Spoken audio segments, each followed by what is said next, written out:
The 2010s were one of the best eras for cartoons, especially for Cartoon Network. After the latter half of the 2000s, where they seemingly lost their minds with all the live-action nonsense, Cartoon Network would create Regular Show, Adventure Time, and just a bit later, The Amazing World of Gumball. These three cartoons were the big three of CN.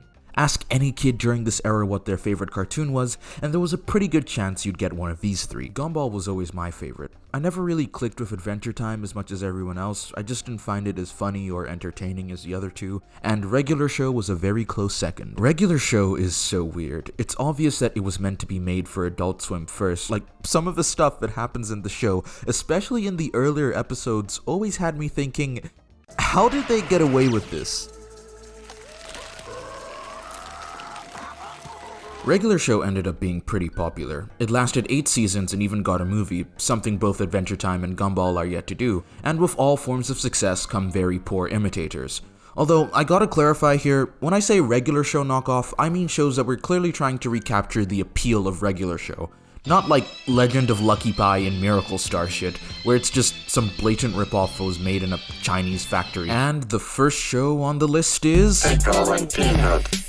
Pickle and Peanut. Pickle and Peanut. Pickle and Peanut was Disney's answer to Regular Show. It's about the two titular characters, Pickle and Peanut, getting into wacky hijinks. And I think from that very vague description and just seeing how the show looks, you can probably guess why this cartoon has been mostly forgotten to time. A minute, that zit wasn't on my butt this morning. Whoa. Oh no. Hey little buddy, what's your name? Ray. I remember this. I remember this. I remember this episode. This is, oh my goodness. So I never watched this show, but you know how like Disney XD would rerun the first episode of a show like 100 times. I remember seeing this and thinking that this show was like the worst thing ever.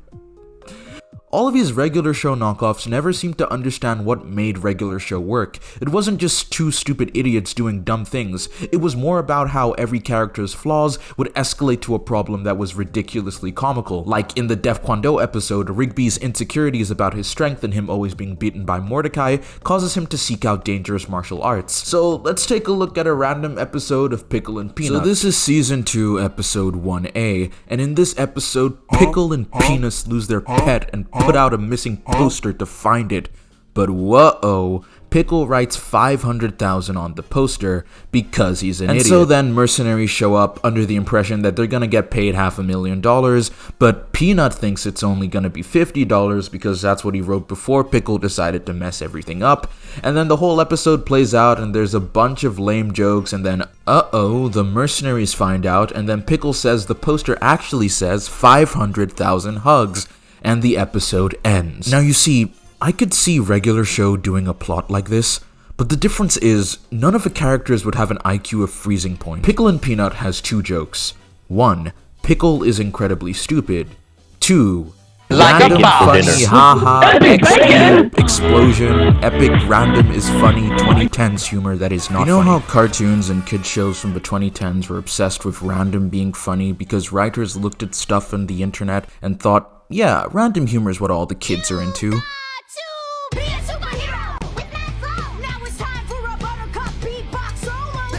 will burn this planet down before I spend another minute living among these animals. That's the entire show. It is so desperately trying to bombard you with nonsensical, spontaneous stimuli that it kind of feels pathetic. You watch the intro theme and you realize that this is a show that is going to try way too hard, way too often. The only benefit to this type of writing is that in 10 years from whenever it airs, there's gonna be some YouTube video or some Twitter account called Pickle and Peanut out of context, and the algorithm will spread that video or account like the plague and trick people into thinking that the show was actually good. Okay, so before we continue, I think I need to justify myself here and sort of explain what constitutes a Regular Show knockoff. I've narrowed it down to 3 main things. 1. A main character duo that are both incredibly dumb and or stupid. 2. A side character that is shown to be tortured by the main pair's stupidity. And 3. It came out after Regular Show. Now, I know that this list of criteria might implicate a bunch of shows that I haven't watched, but I think what makes these examples in this video different is that it's clear the intent was there. In all honesty, I don't think Sanjay and Craig was made with the sole purpose of being a regular show clone, but first and foremost, a spiritual successor to Fanboy and Chum Chum. Which is strange because, surprisingly, Sanjay and Craig did actually manage to get a laugh out of me.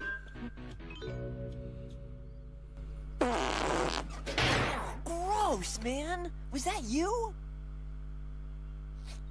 Okay, your mom's gone. Let's move in.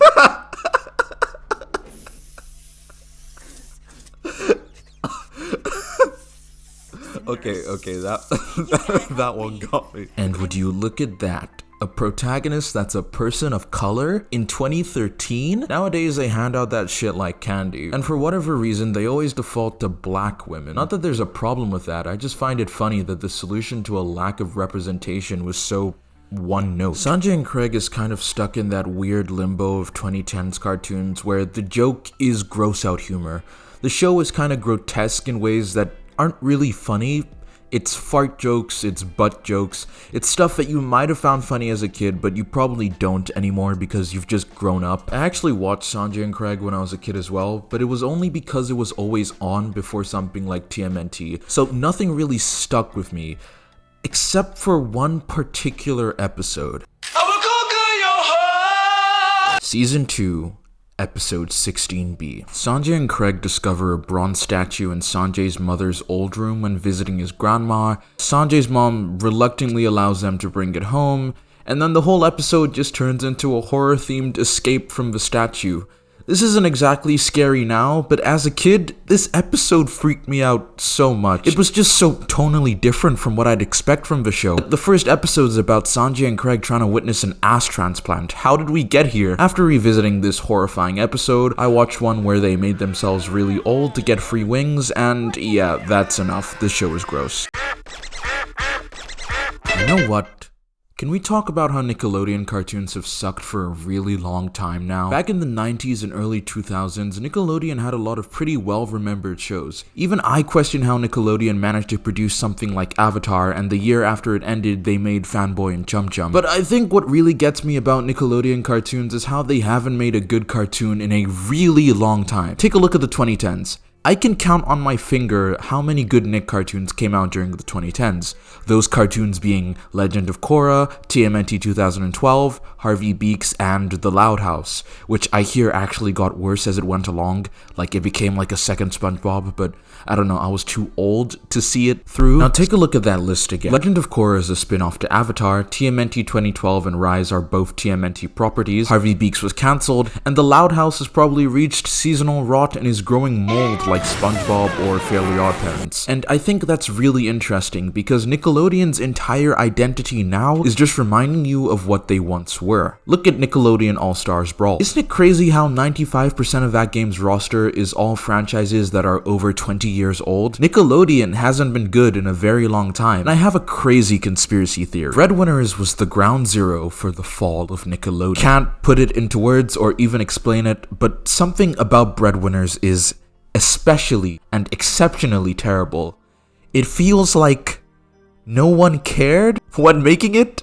Nobody who worked on this show cared. Okay, so what's so terrible about Breadwinners? The simple answer is that despite being loud and obnoxious and overly animated and hyperactive, it somehow feels boring. And when I look at episodes of modern SpongeBob or some of the other Nickelodeon cartoons from around this era, I realize that they all suffer from the same disease. I'm not even going to try and summarize an episode I watched because I don't think it's even worth it. Breadwinners fails as a regular show clone mostly because Sway Sway and Badooz do not contrast each other enough to justify them being the comedic duo.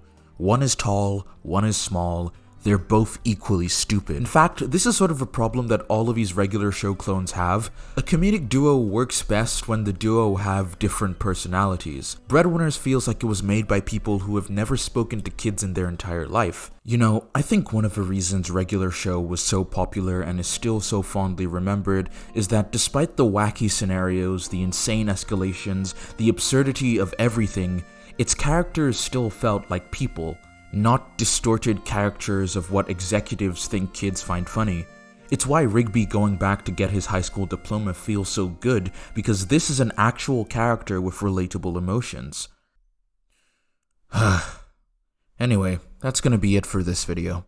It was fun revisiting some stuff my brain seemed to have deliberately repressed. If you liked this video, you'd be doing me a huge favor by liking and subscribing. And if you didn't like this video...